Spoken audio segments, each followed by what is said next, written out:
Olá, eu me chamo Clóvis Coelho e nós do canal Comando Semente da Luz estamos de volta. Hoje, dia 14 de agosto de 2024, aula de número 13 do nível 1. Vamos fazer as nossas prévias, fechando os olhos se possível, focando aqui na nossa mente e no nosso coração, na pineal e na chama trina. E vamos iniciar aquela nossa respiração de 17 segundos.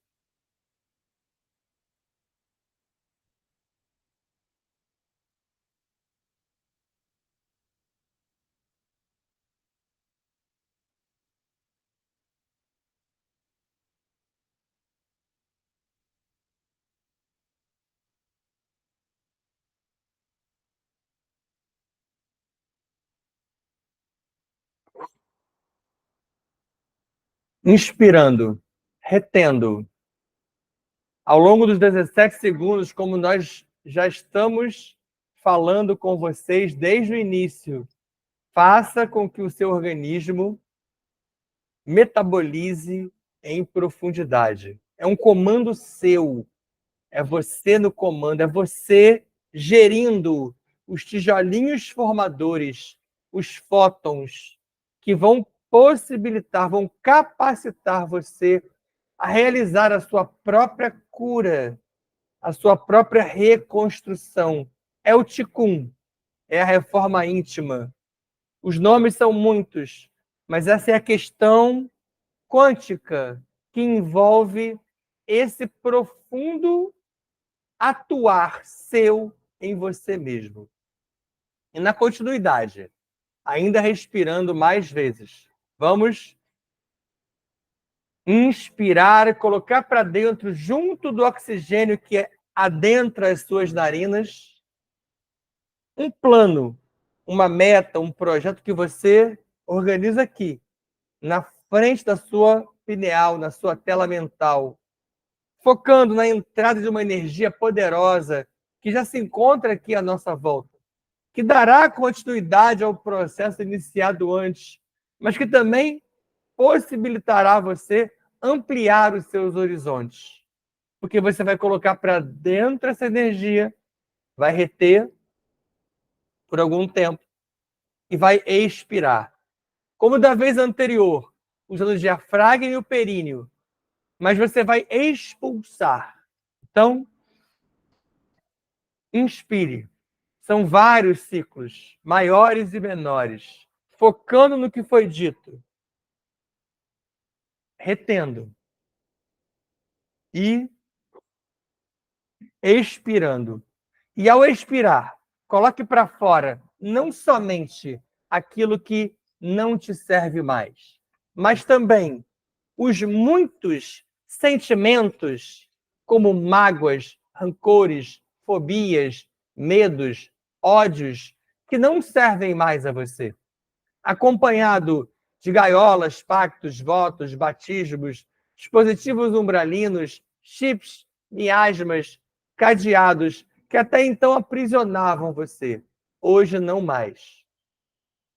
E assim, vamos a Adonesh, com todos os nossos irmãos aqui reunidos, familiares estelares, guias, amados mestres, mentores, ancoradores, de Adonesh, Mitran-El e Enyotakten vão nos oportunizar a energia Umara através do portal Avona Shantar, que será entregue aos filhos paralíticos Mikar, Metraton, Emanuelis e Staher. Deles, aos ordens Kumara, Amarilis, Chansara, Santara e a grande fraternidade branca. Delas, as demais ordens Melquisedeque, Lamnadek, Gordandek e Vornandek.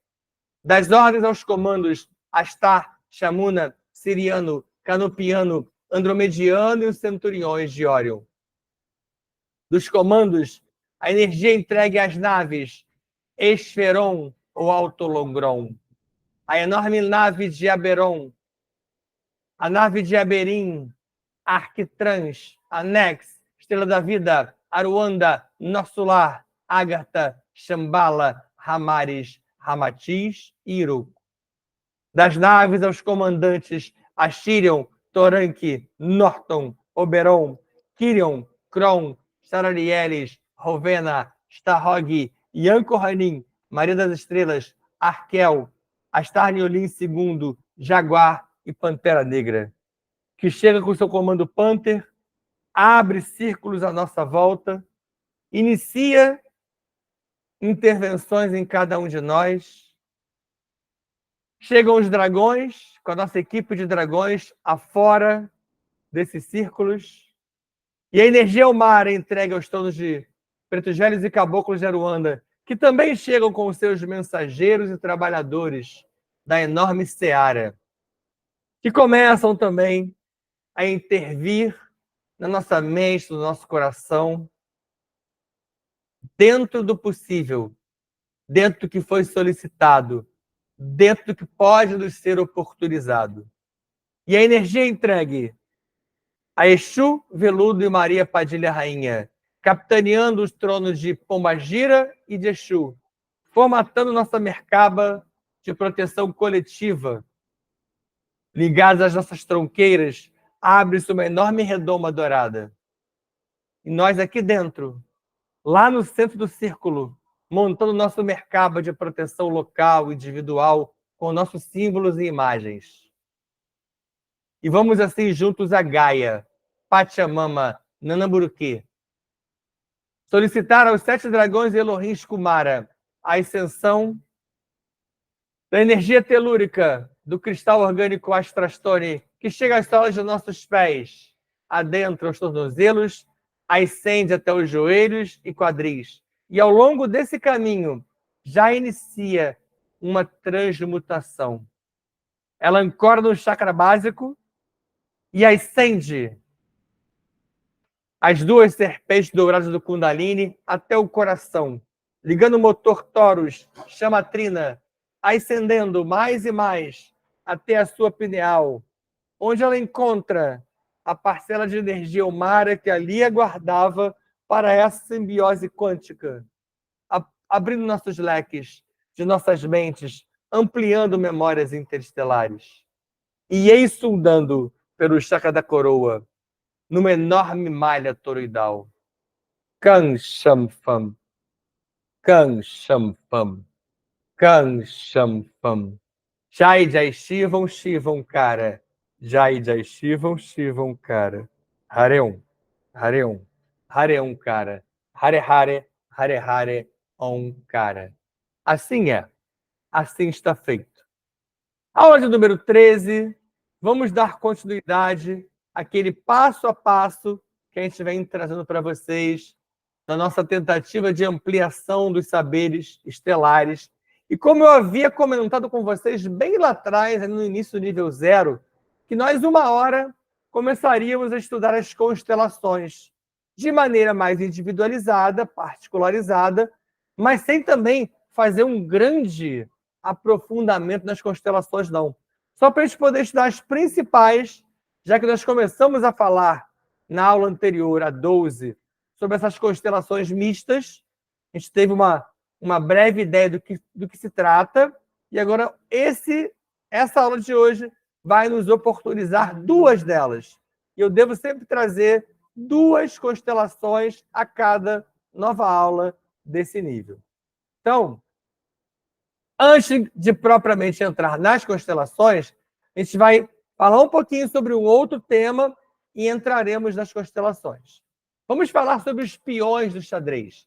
Eu falo já sobre esse xadrez cósmico que está aqui nessa imagem, ó, hoje ilustrado de uma outra maneira, um outro simbolismo.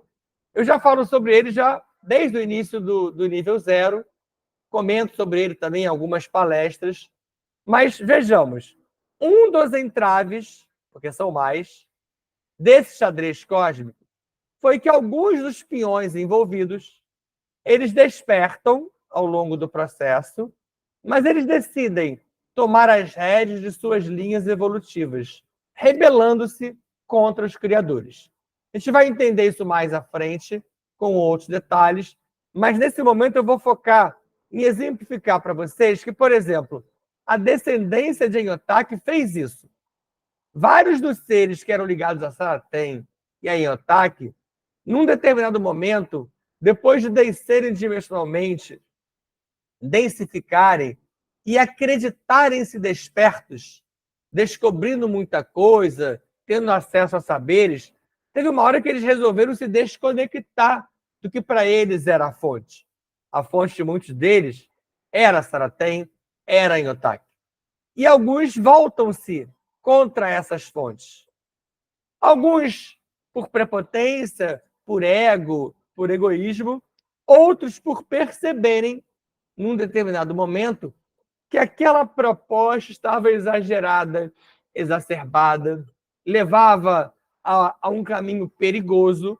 Mas veja que ainda assim, como você vai ver, eu vou colocar adiante, eles não se dissociaram dessa ideia. E esses seres, isolados dessas fontes, eles passam a buscar uma fusão com projetos mais poderosos, gerando seres com uma mescla genética perigosa e que objetivava poder supremo, controle da vida e tecnologia de clonagem. Nós vimos algo sobre isso quando lá atrás eu falei daquelas raças Draco, draconianas, reptilianas, que tomaram um pouco esse caminho. Isso era mais uma daquelas etapas do não estar previsto, lembra? E gerou algumas alterações.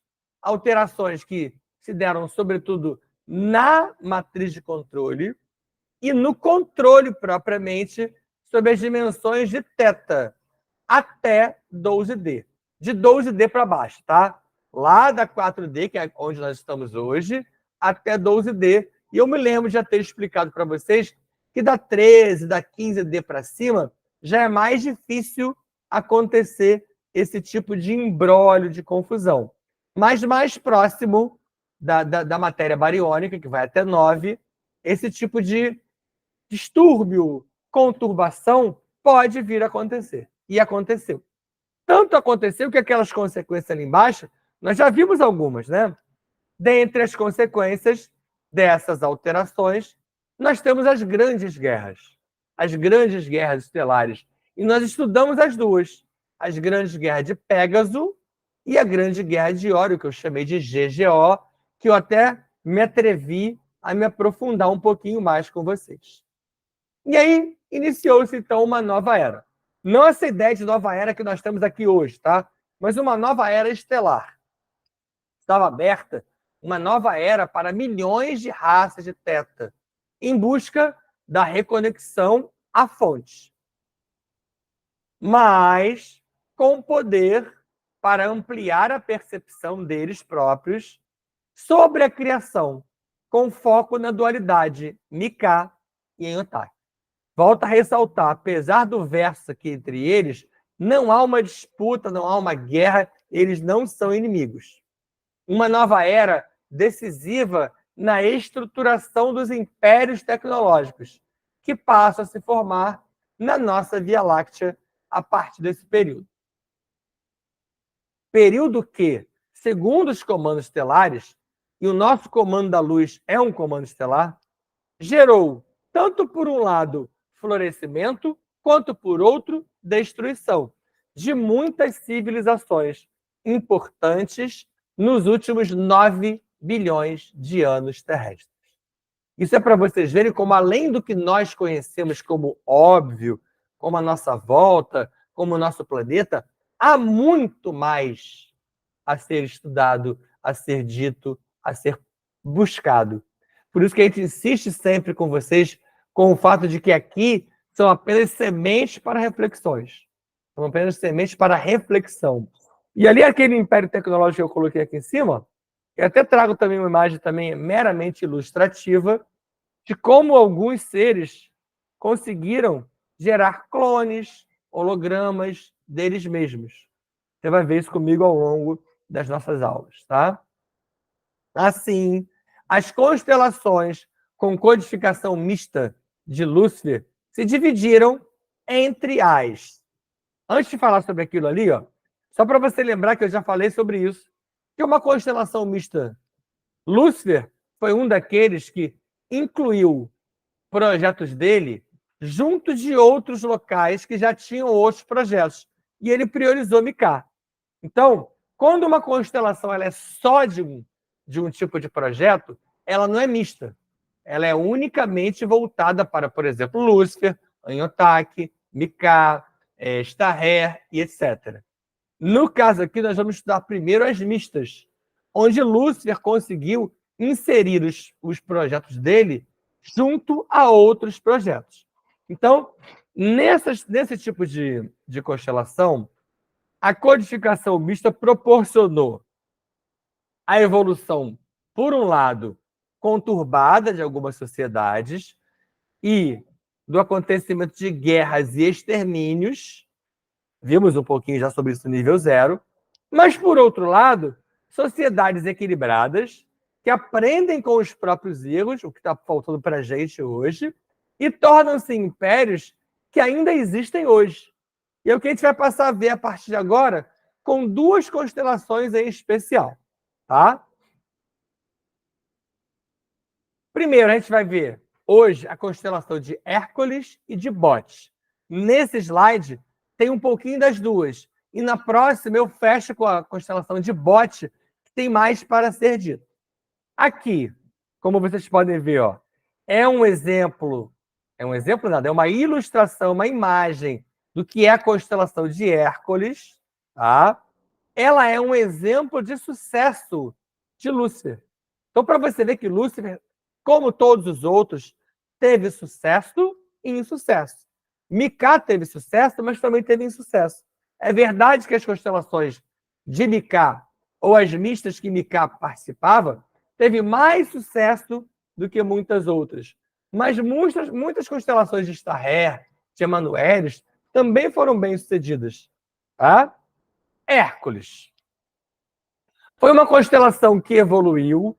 Lembra que quando eu falo de constelação, estou falando de um agrupamento de estrelas, né, gente? São muitas estrelas em alguns, menos em outros, e uma enormidade de planetas. Hércules foi uma que evoluiu em relativo isolamento, o que não é muito comum.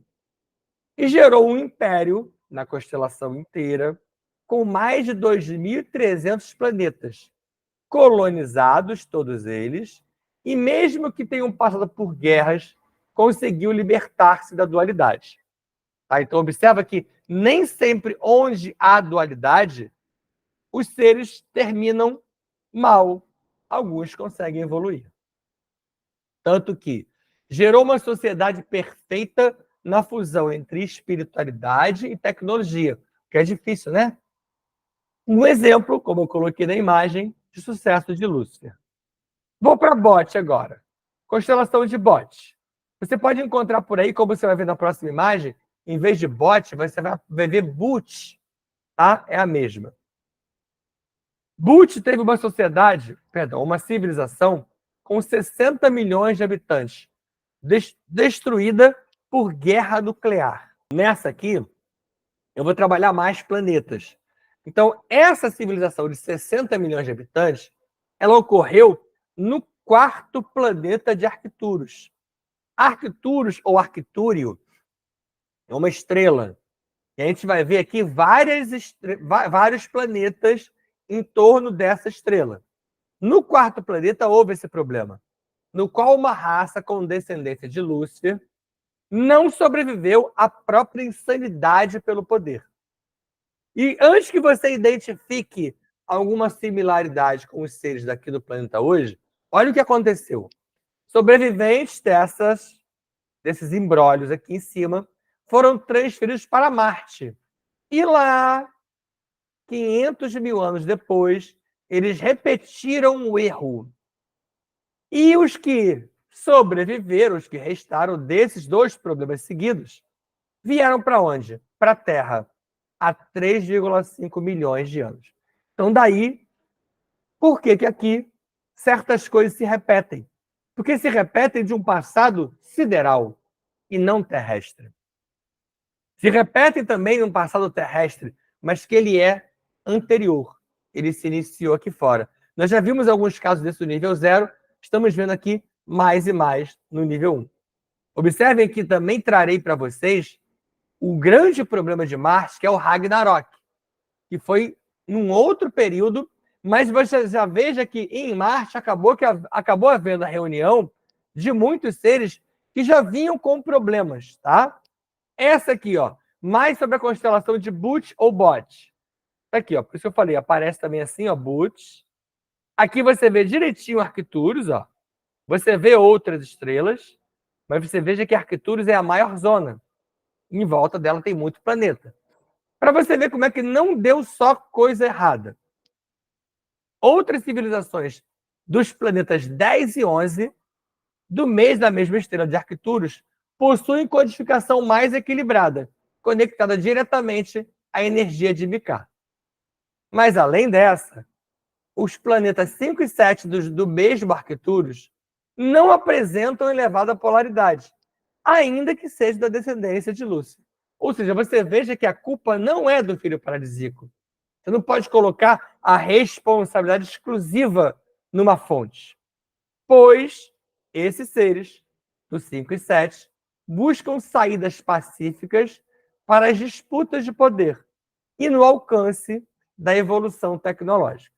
Esses planetas 5 e 7 são habitados pelos descendentes equilibrados de Lúcifer, os quais desenvolvem frutos interessantes e que, em breves linhas temporais, em breves tempos, deverão cruzar as suas linhas temporais com as dos nossos atuais terráqueos, conosco, como aquilo que a gente já traz há algum tempo sobre o cruzamento de linha temporal, esses seres estarão cruzando essas linhas conosco. E olha que interessante que eu vou trazer para você ali embaixo. Ó.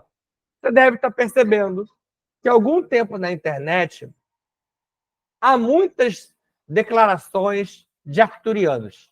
Existem até algumas pessoas encarnadas que se dizem arcturianas. Tudo isso é possível? É. Tem muita coisa na internet que pode ser fake, que pode não ser aquilo que a pessoa está falando? Pode. Mas quem sou eu que vou para julgar? Mas há muitos ali que são muito legais, que são muito boas. Apesar de eu já ter insistido com vocês de que toda mensagem que é muito ruim deve ser desconfiada, mas a que é muito boa também. Infelizmente, muitas mensagens na internet têm tentado ventilar somente aquela coisa do Deus, tudo de bom, vai haver um isso e aquilo, e às vezes aquilo fica parecendo uma autoajuda que não colabora com o seu entendimento, com o seu escrutínio, com o seu discernimento, com fazer você pensar. Que é o que a gente tenta fazer aqui, movimentar em você novas sinapses, para que você, desperte. Mas olha que interessante. É justamente desses planetas, o 5 e o 7.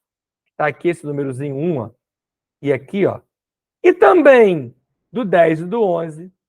Olha aqui, OBS. Desses locais, vêm as mensagens atuais de seres que se dizem arcturianos.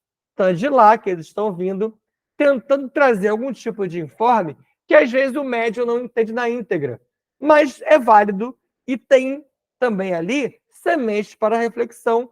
Cabe a você saber lidar com aquilo e movimentar a sua energia ou a energia dentro de você da melhor maneira possível.